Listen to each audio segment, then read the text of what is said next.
여러분, 와비사비라는 말 들어보셨죠? 보통 일본 미학의 정수, 영혼 같은 거라고들 하잖아요. 근데요, 이 와비사비에 우리가 잘 몰랐던 아주 깊고 흥미로운 이야기가 숨어 있다면 어떨까요? 오늘 바로 그 이야기를 한번 파헤쳐 보려고 합니다. 와비사비의 가장 핵심적인 아이디어부터 시작해 볼게요. 그건 바로 완벽하지 않고 영원하지 않고 또 미완성인 것들.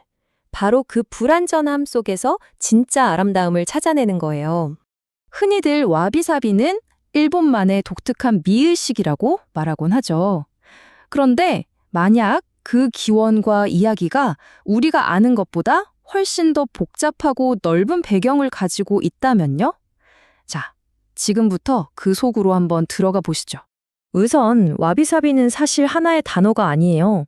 와비와 사비라는 서로 관련은 있지만 꽤 다른 두 개의 개념이 합쳐진 말이거든요. 먼저 와비를 볼게요.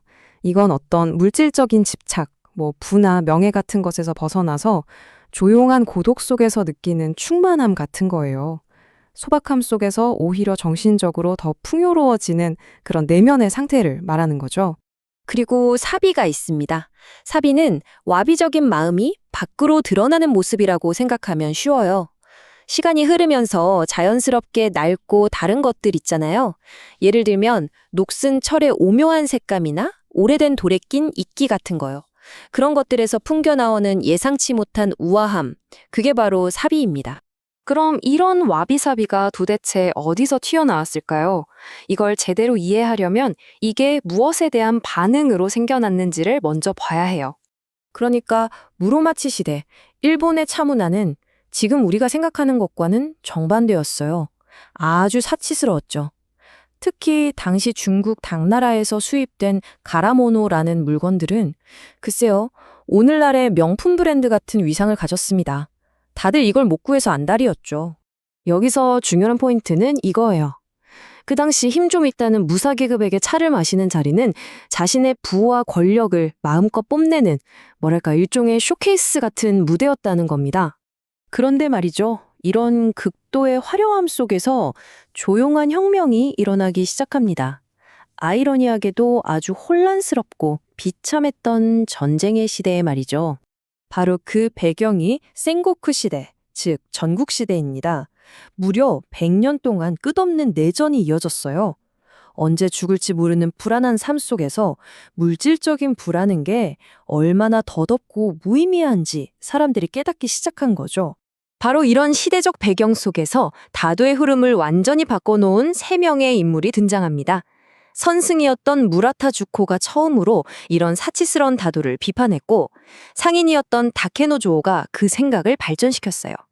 그리고 마침내 전설적인 다인 센노 리큐가 이 모든 것을 완성해 와비차, 즉 소박한 차의 미학을 탄생시킵니다. 센노 리큐가 만든 새로운 와비차는요, 지존 방식과는 정말 모든 게 달랐어요. 화려함과 물질주의 대신 소박함과 정신적인 가치를 내세웠죠. 권력을 과시하는 대신 내면의 평화를 찾았고요. 값비싼 중국산 명품 대신 투박하지만 정감 있는 일본산 도구를 썼습니다. 심지어 다실도 으리으리한 방이 아니라 겨우 2사람이 들어갈 만한 아주 작은 공간으로 바꿨어요. 자, 그런데 이야기가 여기서 아주 흥미로운 방향으로 흘러갑니다. 이 새로운 다도의 대가들이 이것이야말로 와비차의 정신을 담고 있다며 최고로 쳤던 물건이 과연 뭐였을까요? 그 정답을 알면 아마 깜짝 놀라실 겁니다. 이런 새로운 미학을 완벽하게 담아낼 수 있는 오브제, 과연 그게 뭐였을까요? 놀랍게도 그건 정교하게 만들어진 일본의 그 어떤 명품도 아니었습니다. 바로 바다 건너 한국에서 온 아주 평범한 밥그릇이었어요. 이 부분 정말 재밌는데요. 일본 사람들은 이 그릇에 어마어마한 가치를 부여했어요. 이도다완이라는 멋진 이름까지 붙여줬고요. 심지어 어떤 건 성 한 채와 맞먹는 가격에 거래될 정도로 보물 중에 보물로 여겼습니다. 자, 그런데요, 정작 그 그릇이 만들어진 한국에서는 어땠을까요? 글쎄요, 그건 그냥 막사발이었습니다. 말 그대로 국이나 김치 같은 걸 아무렇게나 담는 정말 흔하디흔한 그릇이었던 거죠. 일본에서는 성 한 채 값의 보물인데 한국에선 그저 평범한 일상용품이었다는 거. 이 엄청난 인식의 차이 정말 놀랍지 않으세요? 아니, 어떻게 한국의 서민들이 쓰던 평범한 그릇이 일본에서는 국보급 대우를 받을 수 있었을까요? 그 비밀의 열쇠는 바로 국경을 넘어 동아시아 전체가 공유하고 있던 하나의 거대한 철학적 흐름에 있습니다. 와비사비의 사상적 뿌리는 바로 선불교입니다. 그런데 이 선불교라는 게 일본에서 독자적으로 생겨난 게 아니에요.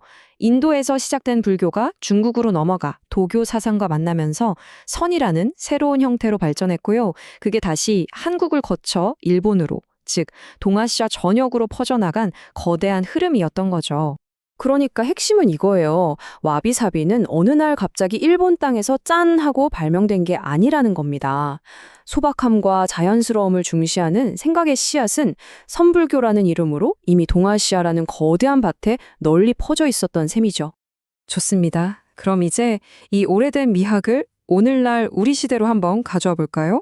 와비사비는 요즘 많이들 이야기하는 미니멀리즘 같은 개념과는 뭐가 다르고 또 뭐가 비슷할까요? 언뜻 보면 와비사비는 미니멀리즘과 되게 비슷해 보여요. 본질을 추구한다는 점에서 그렇죠? 하지만 결정적인 차이가 있습니다. 미니멀리즘이 불필요한 것을 의도적으로 덜어내는 미학이라면 와비사비는 세월의 흔적이 자연스럽게 더해지는 걸 그대로 받아들이는 미학이에요. 오히려 그 불완전한 겉모습만 보면 일부러 형체를 부수는 해체주의와 닮아 보일 수도 있죠. 물론 그 안에 담긴 철학은 완전히 다르지만요. 바로 이 점이 와비사비가 우리에게 주는 아주 특별한 통찰입니다. 일부러 단순하게 만들려고 애쓰는 게 아니에요.